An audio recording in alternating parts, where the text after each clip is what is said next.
আসসালামু আলাইকুম রহমতুল্লাহি ওবরকাতুহু। সম্মানিত দর্শক, সরকার কি চলছে নাকি চলছে না? কিংবা সরকারের মধ্যে যে বিভক্তিগুলো, সেই বিভক্তিগুলো কয় ভাগে বিভক্ত? কোথাকার সরকার কোথায় চলছে? নেতৃত্ব কার হাতে? পুরো সরকারের যে একটা চেইন অফ কমান্ড থাকে, সেই চেইন অফ কমান্ড দিয়ে যেভাবে রাষ্ট্র পরিচালিত হয়, সেটা কি এখন হচ্ছে? একেবারে ডাইরেক্ট জবাব হলো হচ্ছে না। আপনি যদি ঢাকা শহর ধরেন, তো এখানে দুটো সিটি কর্পোরেশন স্থানীয় সরকারের নেতৃত্ব দিচ্ছে। এখানে ওয়াসা, ফায়ার ব্রিগেড, এরপরে স্বাস্থ্য বিভাগ, বিদ্যুৎ বিভাগ এবং সবকিছুর ঊর্ধ্বে সচিবালয় এবং অন্যান্য হাজার হাজার অফিস রয়েছে, সরকারি অফিস। সব জায়গায় গিয়ে দেখেন কি একটা ঢিলেঢালা ভাব। কোনো একটা অফিসের যে ইন্সপেক্টর, সেই ইন্সপেক্টর তার এসপির কথা লেভেলে যারা আছেন শুনছেন না। একজন সহকারী কমিশনার, সেটা সিভিল সার্ভিসে ধরেন উপজেলা ভূমি অফিসে যে থাকে, তো ডিসির কথা তিনি মান্যগণ্য করছেন না এই মুহূর্তে। এটাই রিয়ালিটি। মানে ডিসি সাহেব বলতে পারবেন না যে তার কমান্ডে পুরো ডিস্ট্রিক্ট চলছে। আবার ডিসি সাহেব তিনি তার কমিশনারের কথা শুনবেন, বিভাগীয় কমিশনারের কথা শুনবেন, নাকি তার মন্ত্রণালয়ের সংস্থাপন মন্ত্রণালয়ের যিনি সচিব তার কথা শুনবেন, ক্যাবিনেট ডিভিশনের কথা শুনবেন, না ওখানকার বিএনপির যে নেতা রয়েছেন, জেলার যিনি প্রধান ব্যক্তি, জেলা বিএনপির সভাপতি, সেক্রেটারি যার মার্শাল পাওয়ার রয়েছে, তার কথা শুনছেন, নাকি ওখানে সম্ভাব্য যে আগামীতে মন্ত্রী হবে বা এমপি হবে তার কথা শুনছেন? খোঁজ নিয়ে দেখেন, বাংলাদেশের ৬৪ জেলাতে ৬৪ রকম চিত্র। এর ফলে জনদুর্ভোগ চরমে, জনসেবা শূন্যতে নেমেছে এবং মানুষের মধ্যে যে রাষ্ট্র সম্পর্কে একটা বিশ্বাস থাকে, সেই বিশ্বাসের জায়গাটা রীতিমতো ধস নেমেছে। এই গেল এক। ২ নম্বর হলো যে সরকারের যে রাজনৈতিক উইং থাকে, মানে রাজনৈতিক শাখা প্রশাখা থাকে এবং যে সরকারের মধ্যে রাজনীতি থাকে, সেই জায়গাটিতে এখন বলতে গেলে মারাত্মক বিপর্যয় দেখা দিয়েছে। রাজনীতির যে কানেক্টিভিটি, এখানে রাষ্ট্রপতির অফিস, প্রধান উপদেষ্টার অফিস বা প্রধানমন্ত্রীর অফিস, এই দুটো অফিসের সঙ্গে যে সম্পৃক্ততা, তার সঙ্গে আবার ব্যালেন্স তৈরি করে পার্লামেন্ট এবং যে সকল স্বাধীন সংস্থা রয়েছে, যেমন দুর্নীতি দমন কমিশন রয়েছে, তারপরে অডিট অ্যান্ড অ্যাকাউন্টস ডিপার্টমেন্ট রয়েছে। এই সব জায়গাতেই পুরো সংযোগটা এখন বলতে গেলে বন্ধ। বাংলাদেশ ব্যাংকের সঙ্গে অর্থ মন্ত্রণালয়ের সম্পর্ক এবং সেই বাংলাদেশ ব্যাংকের সাথে ব্যাংকগুলোর সম্পর্ক, এখানে কোনো কিছু ফাংশন করছে না। বাংলাদেশ ব্যাংকের গভর্নর তার মতো করে সিদ্ধান্ত নিচ্ছেন, ব্যাংকগুলো তাদের মতো করে সিদ্ধান্ত নিচ্ছে, মন্ত্রণালয় তাদের মতো করে সিদ্ধান্ত নিচ্ছে। আবার মন্ত্রণালয়ের সঙ্গে রাজস্ব আরোহণকারী যে প্রতিষ্ঠান, জাতীয় রাজস্ব বোর্ড, বলতে গেলে এখন ইতিহাসের সবচেয়ে খারাপ সময় এই সম্পর্কটা রয়েছে। জাতীয় রাজস্ব বোর্ড কাজ করছে না, সেক্রেটারিয়েটও কাজ করছে না, মন্ত্রণালয় কাজ করছে না।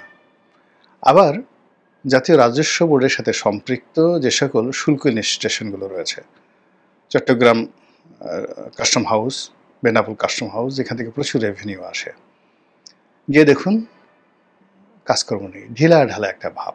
একেবারে না করলে যেটা নয়, যেখানে মাল আছে, টাকা আছে, কড়ি আছে, তো সেখানে কিছু কাজকর্ম হচ্ছে, আর বাকি সব জায়গাতেই ঢিলা। দেখি কি হয়, অপেক্ষা করেন। মানে কোনো সিদ্ধান্ত এসআরও জারি করে কোনো সিদ্ধান্ত নেওয়া, খুব দ্রুত শুল্ক উন্নয়ন করা, এই জিনিসগুলো হচ্ছে না। একইভাবে বন্ড, তারপরে ভ্যাট, আয়কর বিভাগ, ইনকাম ট্যাক্স বিভাগ, এখানেও রীতিমতো মড়ক লেগেছে। গত ১ বছরের যে পুরনো সমস্যাগুলো, যেগুলো হয়তো ১ মাসের মধ্যে সমাধান হয়ে যেত, একটা সমস্যার সমাধান হয়নি।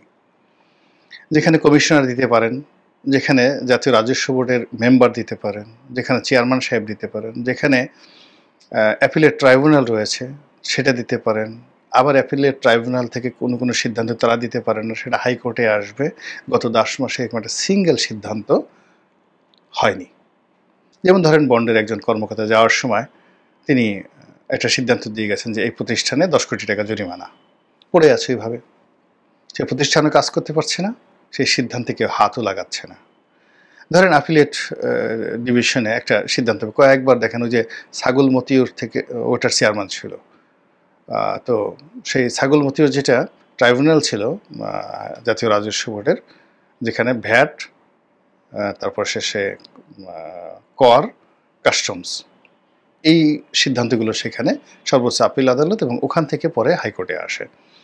তো সেখানে কতজন যে চেয়ারম্যান হয়েছে সে ছাগল মতিউরের পর এবং কটার সিদ্ধান্ত সেখানে হয়েছে খোঁজ নিয়ে দেখেন জাতীয় রাজস্ব বোর্ডে। এবং ওখান থেকে যে সকল সিদ্ধান্ত হাইকোর্টে এসেছে, একটা সিদ্ধান্ত হাইকোর্টে শুনানি পর্যন্ত হয়নি এখন পর্যন্ত, অথচ এটা 15 দিনের মধ্যে শোনানো হতো। তো কোর্ট কাছারিতে কী অবস্থা, লিস্টই আনা যাচ্ছে না। এই কাজগুলো হচ্ছে সেখানে। তো গেল হাইকোর্ট। তো এই অবস্থাতে সরকারের যে সকল উপদেষ্টা রয়েছেন তারা সবাই শুধু মিডিয়ার সামনে এসে কথা বলছেন, কিন্তু আসিফ নজরুল সাহেব, রেজওয়ানা, কিংবা ধরেন যোগাযোগ যারা রয়েছেন বা বন্দর যার অধীনে যারা মিডিয়াতে এসে কথাবার্তা বলেন নিয়মিত, ফয়জুল করিম সাহেব হলো যোগাযোগ মন্ত্রণালয়ের, আর ব্রিগেডিয়ার সাখাওয়াত নৌপরিবহন মন্ত্রণালয়ের। তো আর সালেহ সাহেব হলো যাকে বলা হয় অর্থ মন্ত্রণালয়। ওনারা রেগুলার মানে নিয়মিত প্রেসের সামনে আসতেন, কিন্তু গত 1 মাসের প্রায় 1.5 মাসের অধিক সময় ধরে তারা খুব নেহায়েত দায় না পড়লে মিডিয়ার সামনে আসছেন না।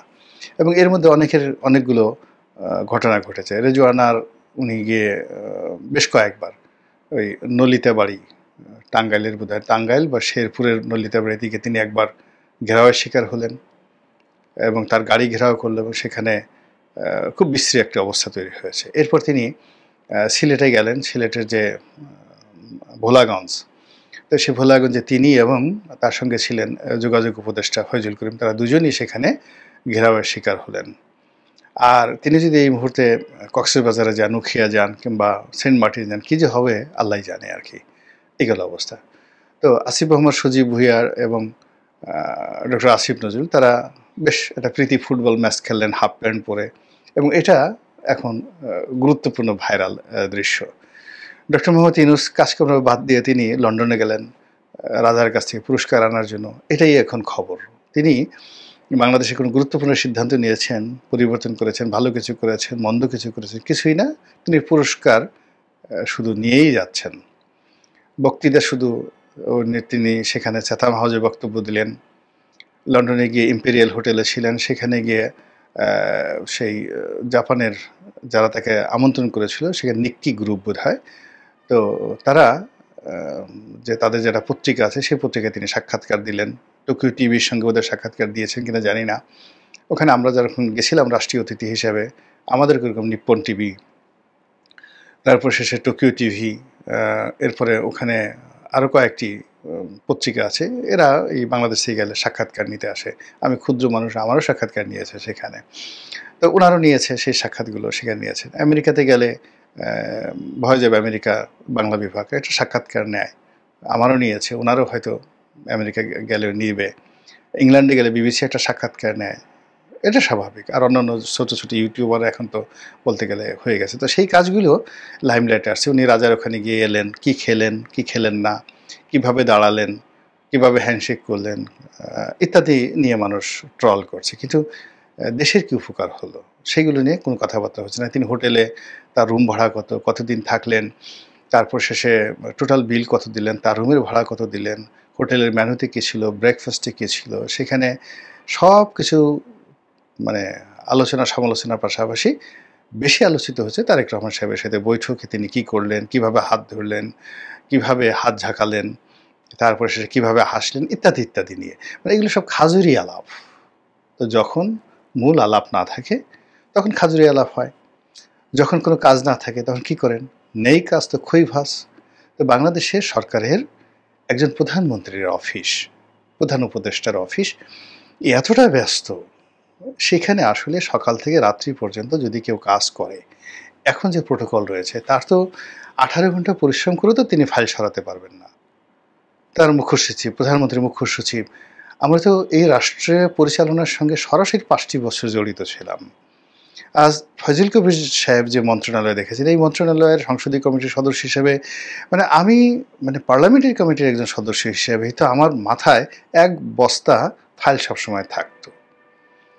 এরপরে পার্লামেন্টারি প্রসিডিউর, নির্বাচনী এলাকায় আমার জেলার বৈঠক, সেখানে আইনশৃঙ্খলা কমিটি থেকে শুরু করে অন্যান্য যে কমিটিগুলো রয়েছে জেলাতে, উপজেলাতে কমিটির আমি প্রধান উপদেষ্টা।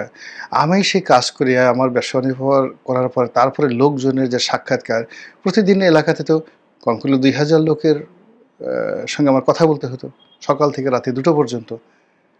তো সেখানে যমুনার সামনে ফাঁকা, কোনো লোক নেই, কী কাজ হচ্ছে বলেন তো? একজন সংসদ সদস্য তিনি যদি ২,০০০ লোকের সঙ্গে দৈনিক তার নির্বাচনী এলাকায় দেখা করেন, অন্ততপক্ষে ২০০ দরখাস্ত আসে, আরও বেশি ২০০ দরখাস্ত আসে, সুপারিশ করা গেল। অন্ততপক্ষে ২০০ টেলিফোন করতে হয়, টিএনও সাহেব, ওসি সাহেব, ডিসি সাহেব এই কাজটা করে দেন, সচিবালয়ে তদবির থাকে। এই যে কাজগুলো, this the part of the politics, this the part of the যাকে বলা হয় government, this the part of the state. এইভাবে ৩০০টা অ্যাঙ্গেল থেকে কাজ হয়। সেই ৩০০ অ্যাঙ্গেলের কাজগুলো মন্ত্রণালয়ে এসে মন্ত্রীর উপর চাপ সৃষ্টি করে, মন্ত্রীর ঘুম হারাম হয়ে যায়। আচ্ছা, এরপরে মন্ত্রীর যন্ত্রণায় সচিব, অন্ততপক্ষে সচিব, এডিশনাল সচিব এবং ২-৩ জন জয়েন্ট সেক্রেটারি, এদের তো কাপড় চোপড় ঠিক থাকে না। এই এমপি সাহেব আসতেছে একটা বিষয় নিয়ে, মন্ত্রী ডাকতেছে, আবার এমপি সাহেব গিয়ে সেখানে গিয়ে সচিবের সাথে গিয়ে ঝগড়া করতেছে, বন্ধুত্ব করতেছে, চা খাচ্ছে, গল্প করছে। একটা প্রাণবন্ত ১ বছর যাবৎ পুরো সেই রক্ত সঞ্চালন, রাজনীতির রক্ত সঞ্চালন, রাষ্ট্রের রক্ত সঞ্চালন এবং সার্কুলেশন বন্ধ, এবং সব জায়গাতেই স্টপ হয়ে আছে সব কিছু। এখন যে যার মতো করে আপনি এই রাষ্ট্র কি চলছে? এরশাদ সাহেব চালাচ্ছেন দক্ষিণ সিটি কর্পোরেশন। এখন ডক্টর মোহাম্মদ ইউনূস কি আছেন না নেই? তিনি যদি থাকেন তাহলে তো এরশাদ সাহেব থাকেন না, আর এরশাদ সাহেব যদি থাকেন তো ইউনূস সাহেব থাকেন না। আর দুজনও যদি থাকেন তাহলে তো দুটো রাষ্ট্র, গণপ্রজাতন্ত্রী বাংলাদেশ ওরফে ব্রাকেটের যমুনা, আর গণপ্রজাতন্ত্রী বাংলাদেশ ওরফে দক্ষিণ সিটি কর্পোরেশন। এই গেল অবস্থা। আর যদি গণপ্রজাতন্ত্রী বাংলাদেশ ওরফে প্রধান উপদেষ্টা, গণপ্রজাতন্ত্রী বাংলাদেশ ওরফে রাষ্ট্রপতি শাহাবুদ্দিন চুপ্পু। আবার যদি ধরেন গণপ্রজাতন্ত্রী বাংলাদেশ ডক্টর মোহাম্মদ ইউনূস অ্যান্ড গং, আর অন্যদিকে গণপ্রজাতন্ত্রী বাংলাদেশ জেনারেল ওয়াকারুজ্জামান অ্যান্ড গং। আবার যদি আপনি ধরেন গণপ্রজাতন্ত্রী বাংলাদেশ ডক্টর মোহাম্মদ ইউনূস ভার্সেস গণপ্রজাতন্ত্রী বাংলাদেশ পিনাকি চক্রবর্তী, অস্বীকার করতে পারবেন? তার কথায় সরকারের সবকিছু উল্টোপাল্টা হয়ে যাচ্ছে না? এই তো অবস্থা। তো সেই অবস্থাতে রাষ্ট্র কি চলছে? সরকার কি চলছে? বা যেভাবে চলছে সেভাবে কতদিন চলবে? আর এটা কি আমাদের জন্য দীর্ঘমেয়াদে আমরা কি এই ভার, এই দায় বহন করতে পারবো? জাস্ট 10 মাসের মধ্যে জিডিপি অর্ধেকে নেমে এসেছে। সেই অর্ধেক জিডিপি আমরা কি সেটা বহন করতে পারবো? এই জিনিসগুলো ভাবতে হবে, বুঝতে হবে, সিদ্ধান্ত নিতে হবে। মহান আল্লাহ আমাদের সবাইকে হেদায়েত দান করুন এবং হেফাজত করুন। আসসালামু আলাইকুম ওয়া রাহমাতুল্লাহি ওয়া বারাকাতুহু।